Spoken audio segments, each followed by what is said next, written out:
Stand up straight, Nora. You're slouching like a dockhand. My father's voice sliced through the laughter at the wedding table. Every head turned. My napkin slipped from my hand. He smirked, glass poised, eyes glinting with the satisfaction of having found another flaw to display. And that dress, you get it from a yard sale? A few people laughed, the polite kind, brittle and cowardly. The violinist missed a note. Even the music seemed to wince. My throat tightened. I kept my hands flat on my lap so no one would see them tremble. Heat crawled under my collarbones, the kind that doesn't fade, just burns slow.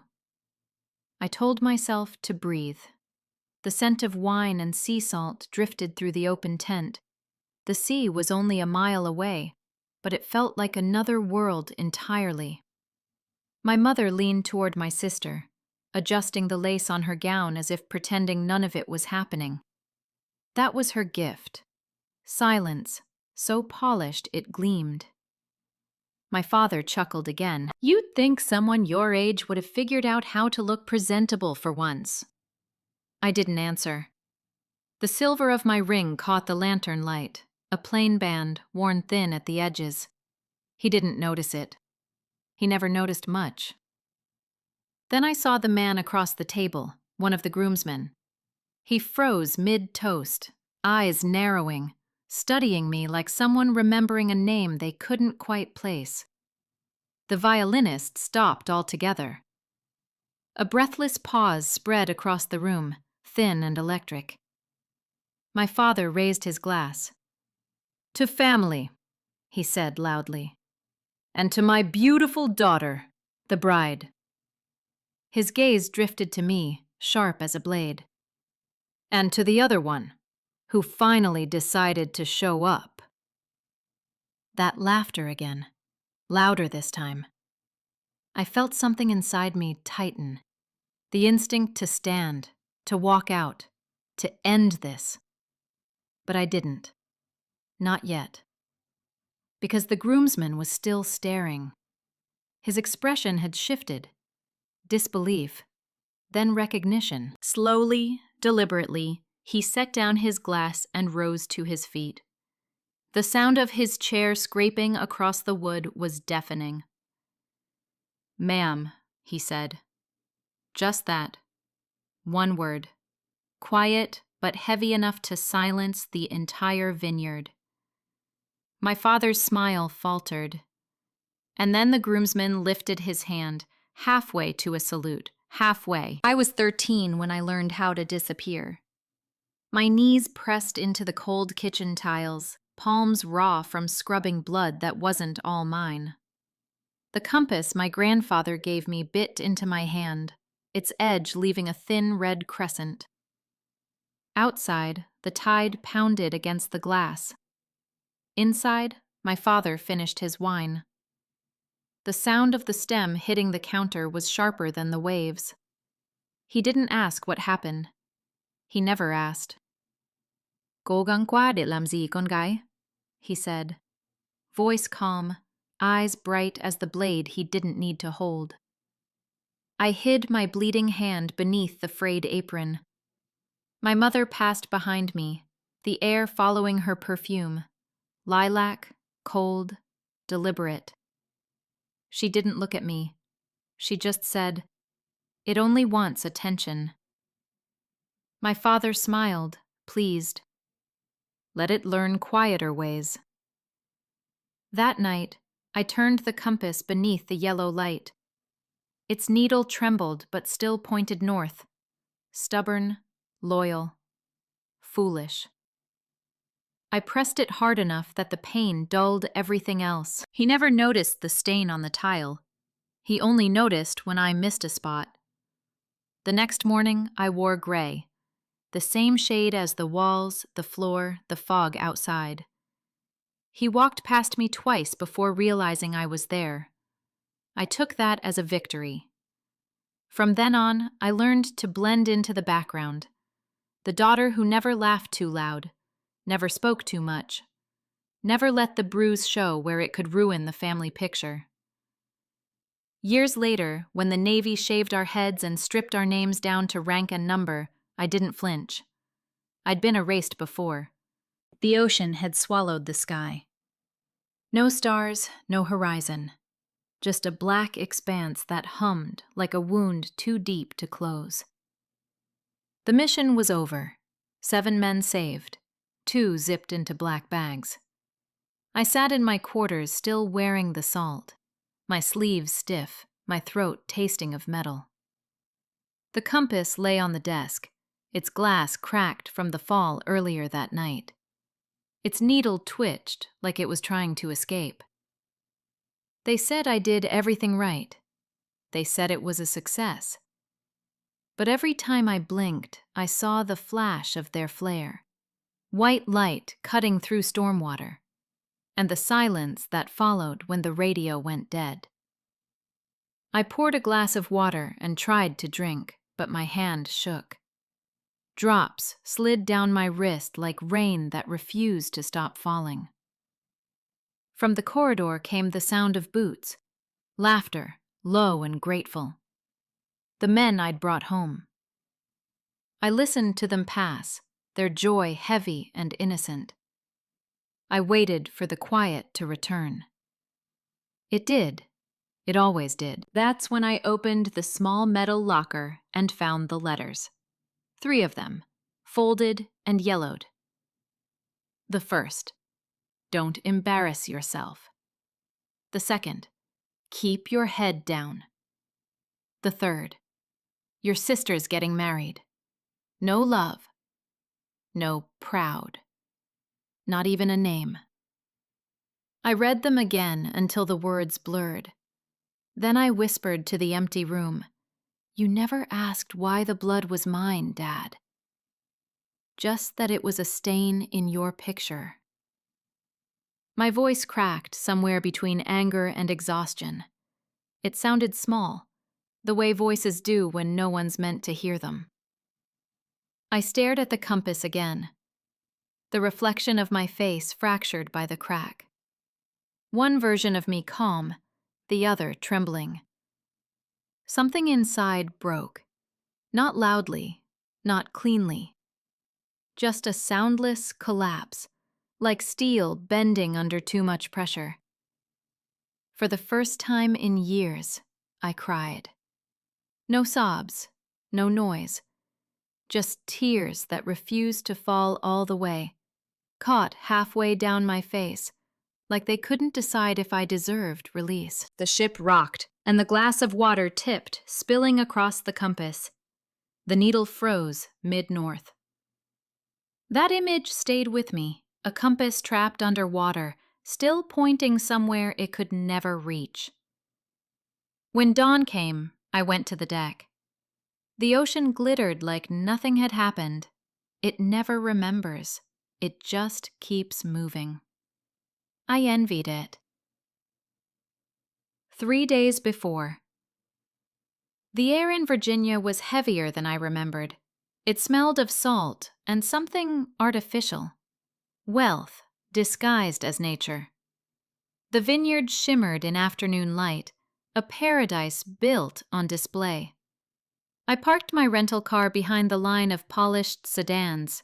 Each one was a mirror of the next, perfect reflections, like the people who owned them. My mother opened the door before I could knock. "Darling," she said, her smile exact, measured. "You're early." "I didn't think punctuality went out of style," I said. Her eyes flicked down to my plain navy suit, the scuffed shoes. "You could have at least worn something cheerful." "Cheerful isn't in uniform," I said. Inside, the air conditioning hummed like a warning. She moved through the room, adjusting candles and flowers, small, frantic gestures of control. "Your father's out by the vines," she said without looking at me. "He's been excited to see you." Excited wasn't the word. He was standing at the far edge of the vineyard, the sun bleeding gold through his glass of wine. When he saw me, he smiled like a man posing for a portrait. "Well," he said, "you didn't drown." Not for lack of trying, I replied. His gaze lingered, the kind that didn't see, just measured. Still keeping your hair short. A pity. Softness suits women. Survival doesn't. He chuckled. Always dramatic. You get that from your mother. That was how he fought, with polished words, with the subtle cruelty of someone who'd never been challenged. That evening, the house filled with relatives. Toasts clinked, compliments floated. I stayed near the window, a ghost in a suit, the sea just visible beyond the vines. Rebecca burst in, cheeks flushed, the smell of champagne following her. "Nora," she said, "you're really here." Her hug was warm, genuine, and for a second I let myself sink into it. "I wouldn't miss it," I said. "You always say that like it's a dare." She looked beautiful, radiant even. She deserved peace. That was the only reason I'd come. When she left, my father stepped closer, voice low enough for only me to hear. "You should smile more," he said. "People will think you're unhappy." "I am," I said, "just not pretending." He smiled, a perfect politician's smile. "Then at least be unhappy quietly." The next day would be worse. I already knew it. I could feel the pressure gathering, like air before a thunderclap. That night, I walked to the dock behind the vineyard. The water lapped against the posts, soft and steady. I took out the compass. Its crack caught the moonlight, and for a second it looked like the sea itself had been split in two. I whispered, "Water finds its level." The wind didn't answer. It never does. The house slept heavy that night, thick with the kind of silence that comes after too much pretending. Every room smelled of wine and roses, the Parker scent of success. I stood in my old bedroom, the same one I'd left at 18. The wallpaper was still pale blue, curling at the corners like it was tired of holding up a lie. My uniform hung in the open suitcase. The silver bars on the shoulder caught the light, small, patient ghosts waiting to be remembered. I turned on the lamp. The bulb buzzed softly, painting the mirror in a dull yellow glow. My reflection looked foreign. Hair shorter, eyes darker, posture straighter. The girl who used to hide in this room would have flinched at that gaze. The woman staring back didn't. I touched the compass pendant at my throat. Its metal was warm against my skin, as if it still remembered every hand that had held it before me. The crack in its glass glimmered like a scar that refused to fade. Downstairs, faint music drifted through the floor, my father's voice among laughter. The rhythm of dominance hadn't changed. For years, I told myself distance made me free. But standing there, surrounded by everything I'd escaped, I realized I'd just been orbiting the same gravity. His voice, his judgment, his quiet disapproval that could shrink me without a word. The tears came without warning, sharp and hot. Not the tidy kind, not the cinematic kind. They came raw, ugly, shaking through clenched teeth. I hated the sound they made, but it was honest. I sat on the edge of the bed and stared at my hands, the same hands that had gripped a ship's wheel through storms, that had held dying men's weight, that had signed orders sending others home. Those hands were trembling now. "Stop," I whispered to no one, but they didn't. I pressed the compass hard into my palm, the metal biting the skin until it hurt enough to anchor me. When the shaking eased, I stood. I took off the pendant, held it up to the mirror. The reflection split. The compass over the woman over the child.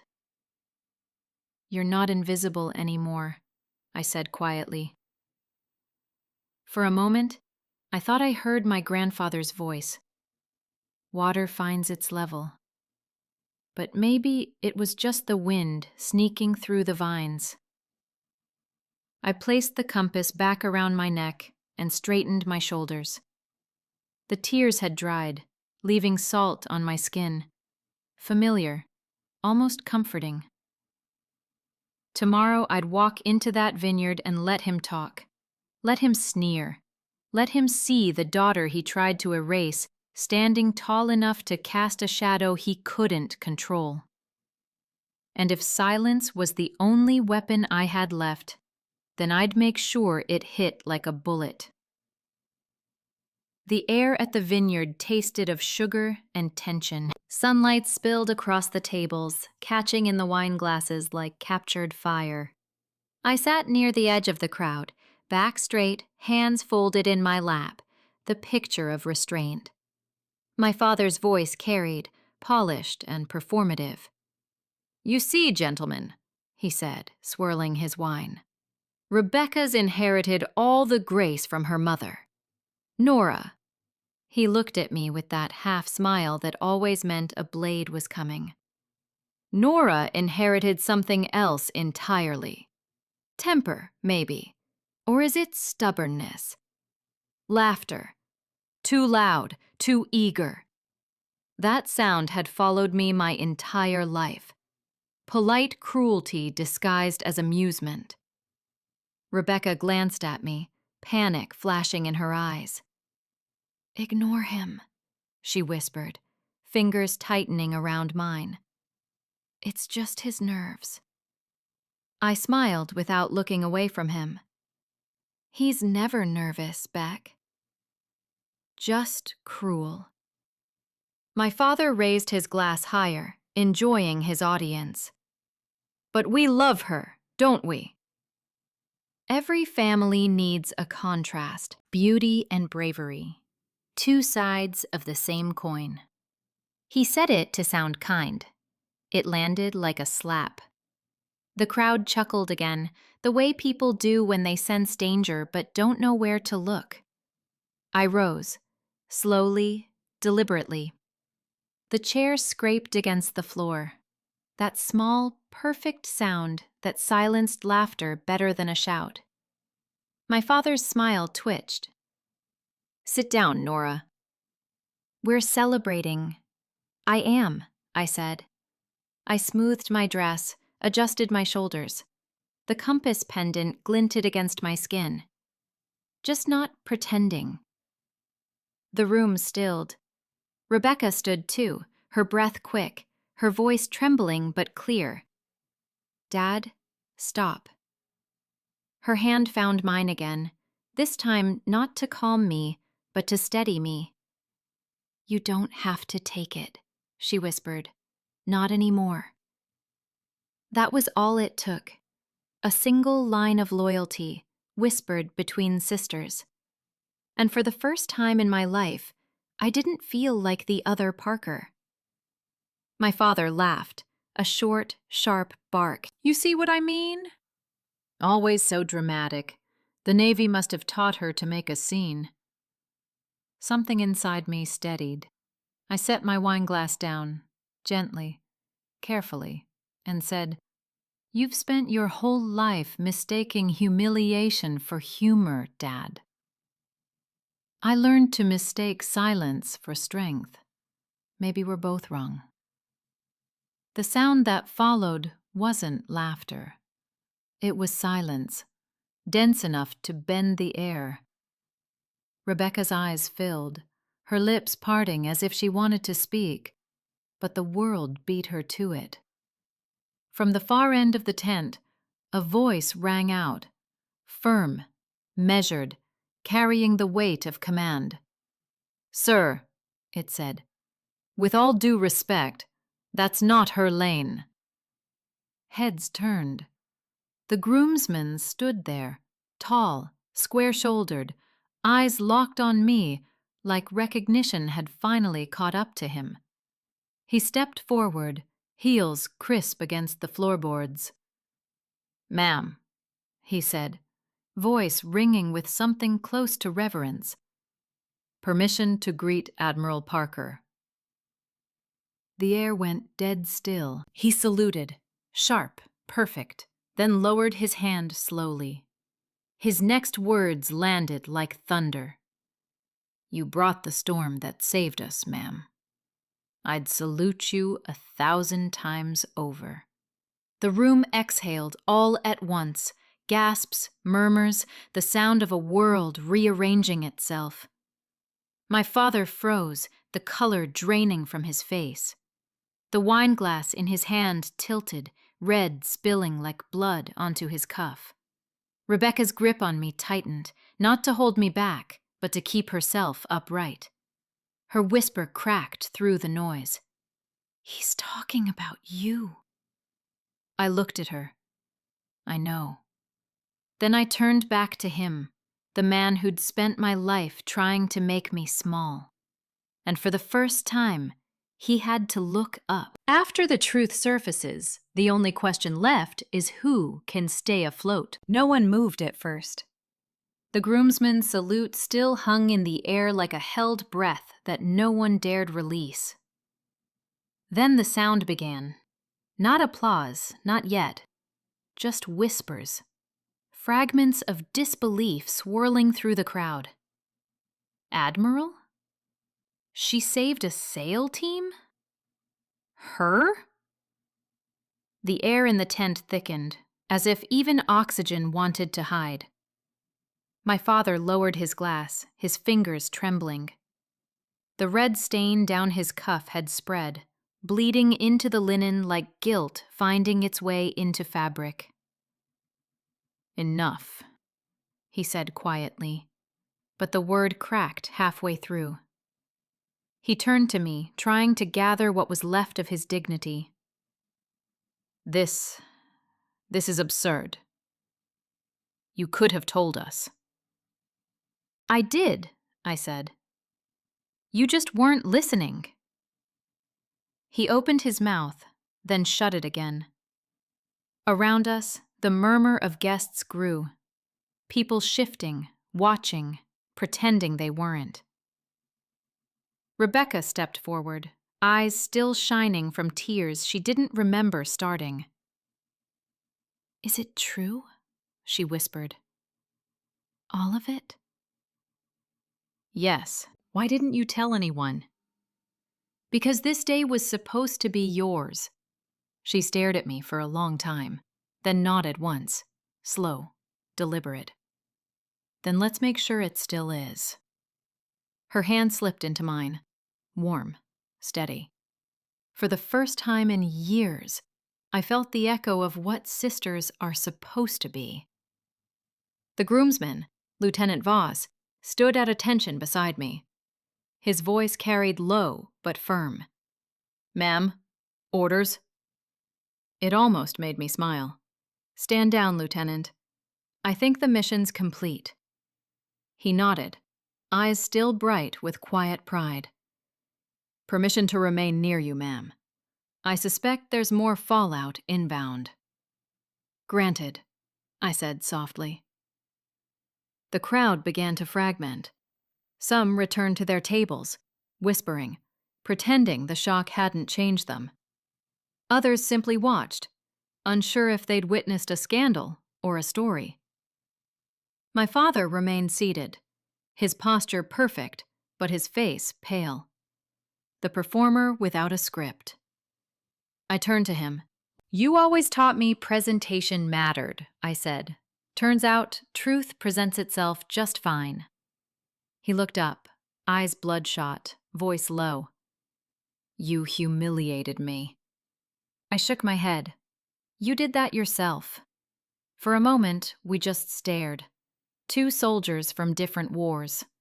His fought for appearance, mine for integrity. Rebecca broke the silence first.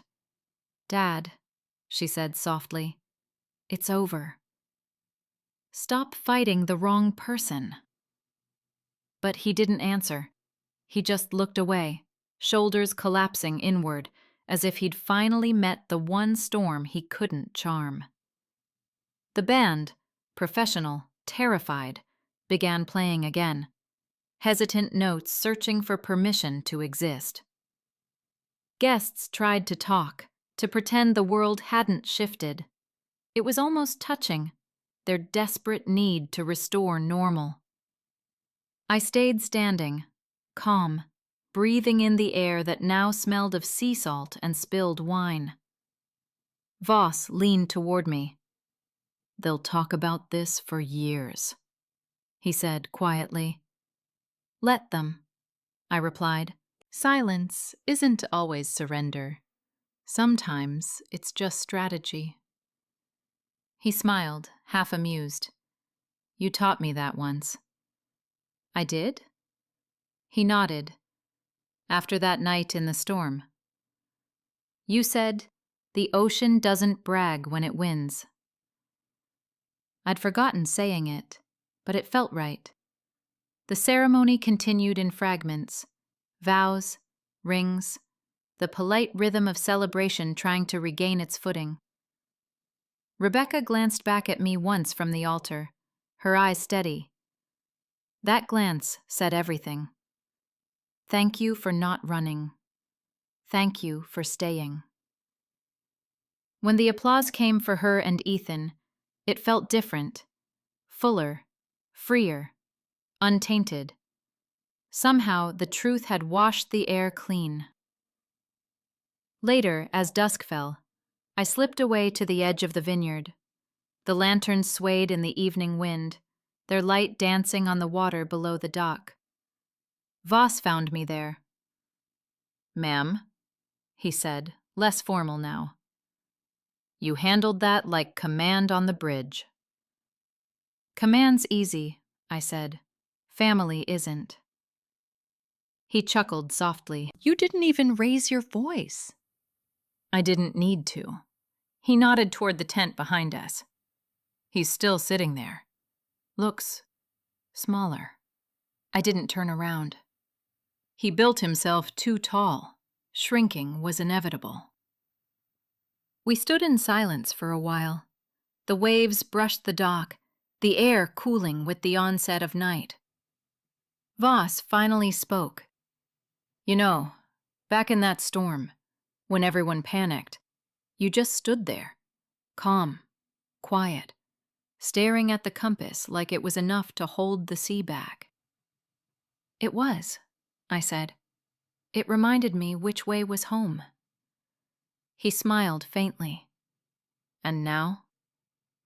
"Now," I said, watching the lanterns drift, "it's time to steer into the wind one more time." He saluted once more, quietly, respectfully, and left me there with the sound of the sea. The sky turned from gold to deep indigo. The party noises faded behind me, replaced by the rhythm of waves against wood. For the first time in years, I felt weightless, not because the burden was gone, but because I'd stopped carrying it alone.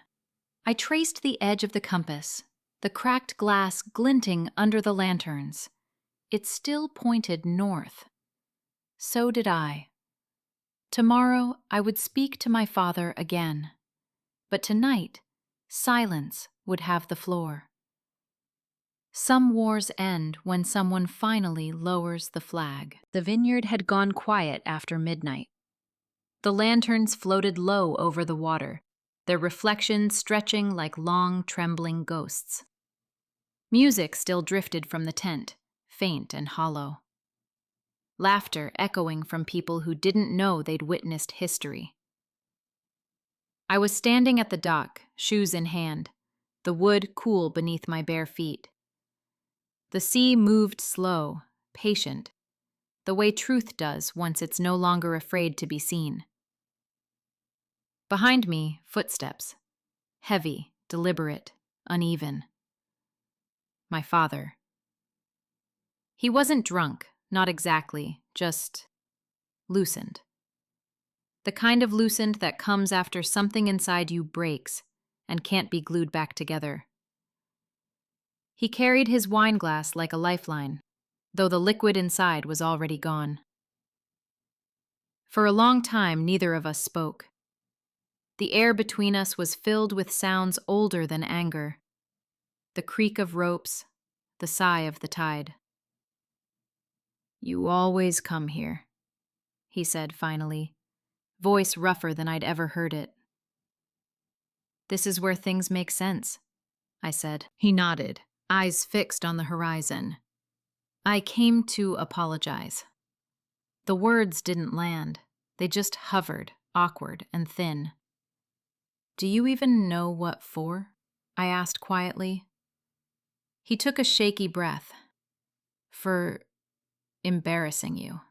For saying those things." I was nervous and I turned to face him. "No, that's not it. You didn't embarrass me tonight. You've been doing that since I was old enough to hold a fork the wrong way." He flinched. "Nora, every word, every laugh, every time you used me as your mirror for what you hated in yourself, that's what you should apologize for." His eyes glistened, not quite tears, just the wet shimmer of regret that arrives too late. "I thought," he said, voice trembling, "I was making you stronger." "You were making me smaller," I said. A wave slapped the dock hard, spraying salt across our shoes. He wiped his face like it stung. "I don't know how to talk to you anymore," he whispered. "You could start by listening." He tried to meet my gaze, failed, tried again. "When you left for the Navy, I told your mother you'd come crawling back. When you didn't, I didn't know what to do with that. So you pretended it was still true." He nodded slowly, shame bowing his head. "I never wanted to admit my daughter didn't need me." "I always did," I said. "Just not the version of you that needed to win." He exhaled, a sound between a sigh and surrender. "And now?" "What do I do now?" The lantern light wavered across his face. Pride, fear, something softer trying to emerge. I took a step closer. "You stop performing. You start being real, even if it's ugly." He laughed once, short and helpless. "I've been ugly for years." "Then you're halfway there," I said. That made him look at me. Really look, maybe for the first time in our lives. There was no mockery in it now, just the ache of a man facing the ruins of his own pride. He whispered, "I was proud of you, you know." I just didn't know how to say it. I felt the words cut deep, not because they healed, but because they arrived bleeding. "Then say it now," I said. He swallowed hard. "I'm proud of you, Nora." God help me, I am. The air between us shifted. It wasn't forgiveness, not yet, but it was movement. I took the compass from my neck and held it out. The metal gleamed faintly under the lanterns. "This was Grandpa's," I said. "He gave it to me before my first deployment. Said it always points home." He hesitated, then reached for it, fingers brushing mine. "It's cracked." "So are we," I said, "but it still works." He looked down at the compass, thumb tracing the fracture in the glass. His eyes shimmered again. "You'll forgive me one day?" I nodded.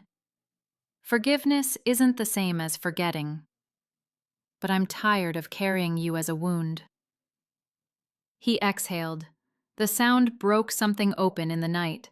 A small, honest sound that might have been peace. We stood there, silent, the sea rocking beneath us.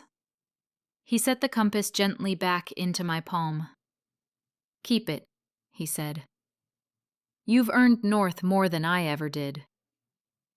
For the first time, I saw him not as the villain of my story, but as a man who'd lost his way. I slipped the compass back over my neck.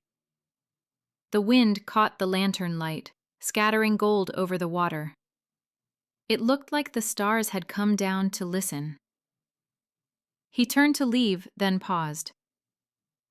You really saved them? The men that soldier mentioned? Yes. He nodded once, slow. Then maybe you can save what's left of us, too. He walked away before I could answer. I stayed until the last lantern burned out, the last ripple faded. The compass pressed warm against my chest, steady, patient, unbroken. Somewhere behind me, I could still hear the faint sound of applause from the reception. Not for me, not anymore, but for the truth that had finally surfaced. I smiled to myself. Sometimes victory doesn't sound like cheering. Sometimes it sounds like quiet water finding its level again. Peace doesn't erase the storm. It just teaches you how to breathe in its wake. Dawn arrived like an apology. Soft, gold, cautious. The kind of light that asks permission before it touches you. The vineyard was quiet. Dew hung on the vines like tiny lanterns that hadn't yet gone out. The air smelled of wet wood, salt, and the faint sweetness of last night's wine. I was sitting at the end of the dock again, boots off, uniform jacket folded beside me. The compass lay open in my hand, its cracked glass catching the sunrise. The needle trembled, steady and sure, as if whispering, "You're still here." For the first time in years, I didn't feel the need to run. Footsteps creaked along the boards. Rebecca. She looked different in morning light, softer, her makeup washed away, her wedding hair loose and messy. She carried 2 cups of coffee, one of them spilling slightly as she approached. "I figured you'd be here," she said. "I figured you'd still be asleep," I replied. She handed me a cup, then sat beside me, legs dangling over the water. Sleep's overrated after a day like that. We drank in silence for a while, the kind of silence that doesn't hurt anymore. Finally, she said, "You know, Dad's not talking much." "Then it's the quietest victory of my life." She smiled, small but real. "He's different. Or trying to be. He came to my room after you left the dock, said he doesn't deserve you." "He doesn't," I said, then added softly, "but maybe he can start deserving himself." Rebecca nodded, staring out at the horizon. "You scared me yesterday. For a second, I thought you were going to explode. I almost did. But you didn't." "No," I said, watching the water shift with the wind. I realized I didn't need to prove him wrong. I just needed to stop living like he was right. She leaned her head against my shoulder. "I wish I'd known how bad it was for you. You were a kid.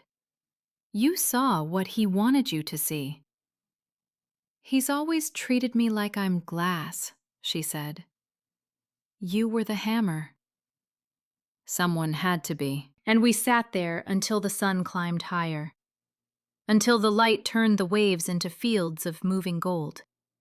The world looked clean again, like it had forgiven itself overnight. Rebecca broke the silence with a laugh, small, trembling, but bright. "When that soldier saluted you, God, Nora, the way everyone just stopped. You looked taller. Maybe I just finally stood all the way up." She reached into her pocket and handed me something, a silver pin, the one from my father's lapel, the Parker family crest. He said this belongs to you. I turned it over in my hand. He's wrong. I know, but take it anyway. The pin glinted in the light, the same way the compass did. Two relics of different wars. I pinned it to my jacket beside the navel ring. For the first time, it didn't feel like a weight. Rebecca's voice softened. He's waiting for you at breakfast. Then he can wait a little longer. We watched the water ripple under the dock, our reflections breaking and reforming with each wave. Do you think you'll forgive him? She asked. I already did, I said. Last night, when he said he was proud. Forgiveness isn't about him. It's about not letting him live in me rent-free. She laughed through her tears. You sound like Grandpa. Grandpa made sense. The compass caught the light again, and for a moment it was blinding. A flash of silver sun, of north finding itself. I stood, brushed the dust from my trousers, and looked back toward the house. It was glowing now, alive in morning gold. Rebecca rose beside me. So, Admiral Parker, she said teasingly. What's next? I smiled. Breakfast, then peace. As we walked back toward the vineyard, the wind carried the faint sound of chimes. The lanterns above the dock swayed gently, their reflections rippling over the surface, tiny suns floating on water. For once, the reflection didn't fracture. It held. True beauty lies not in what you wear, but in the honor you carry. If you believe grace shines brightest when faced with cruelty, subscribe for more stories of dignity and redemption.